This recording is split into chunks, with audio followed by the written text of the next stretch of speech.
Welcome to Storytime with Sara. Today's story is a Japanese tale called A Dead Secret. A long time ago, in the province of Tampa, there lived a rich merchant by the name of Ina Mariah. He had a daughter called Osono, and she was very clever and pretty. He thought it would be a pity to let her grow up with only such teaching as the country teachers could give her. So he sent her, in the care of some trusty attendants, to Kyoto, that she might be trained in the polite accomplishments taught to the ladies of the capital. After she had thus been educated, she was married to a friend of her father's family, a merchant named Nagaraya, and she lived happily with him for nearly 4 years. They had one child, a boy, but Osono fell ill and died in the 4th year after her marriage.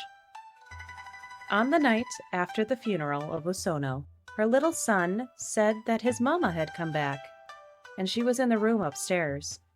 She had smiled at him, but would not talk to him, so he became very afraid and ran away.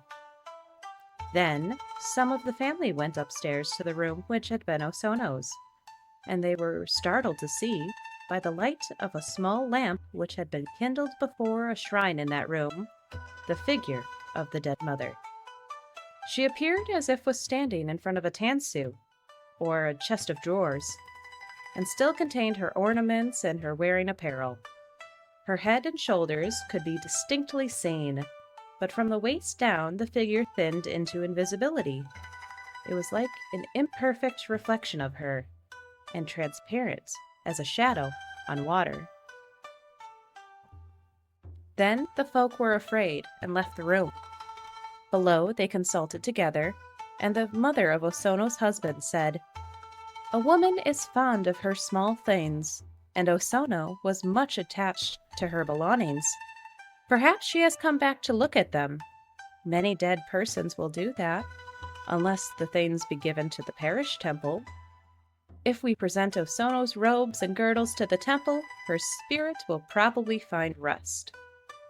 It was agreed that this should be done as soon as possible.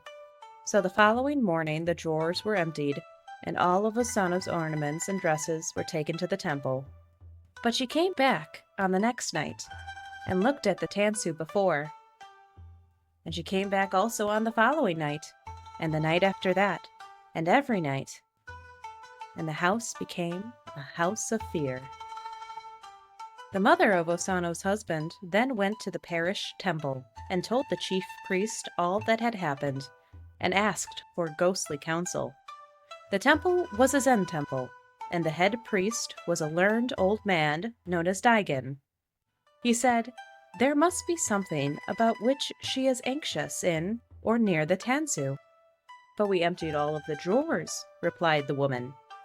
"There is nothing in the tansu." "Well," said Daigen, "tonight I shall go to your house and keep watch in that room and see what can be done. You must give an order that no person shall enter the room while I am watching, unless I call." After sundown, Daigen went to the house, and found the room made ready for him. He remained there alone, reading the sutras, and nothing appeared until after the hour of the rat. Then the figure of Osono suddenly outlined itself in front of the tansu. Her face had a wistful look, and she kept her eyes fixed upon the tansu. The priest uttered the holy formula prescribed in such cases, and then addressing the figure of Osono and said, "I have come here in order to help you. Perhaps in that tansu there is something for which you have a reason to feel anxious. Shall I try to find it for you?" The shadow appeared to give assent by a slight motion of the head, and the priest, rising, opened the top drawer. It was empty. Successfully, he opened the second, the third, and even the fourth drawer.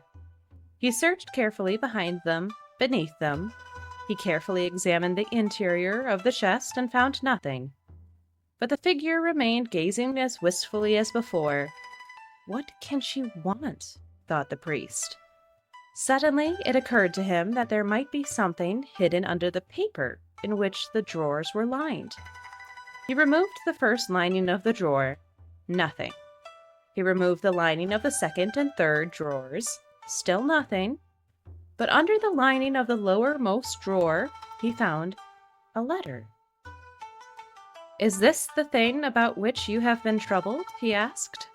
The shadow of the woman turned toward him, her faint gaze fixed upon the letter. "Shall I burn it for you?" he asked. She bowed before him. "It shall be burned in the temple this very morning," he promised, "and no one shall read it except myself." The figure smiled and vanished.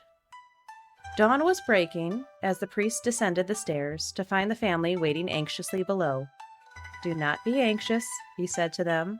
"She will not appear again." And she never did. The letter was burned. It was a love letter written to Osono in the time of her studies at Kyoto, but the priest alone knew what was in it, and the secret died with him.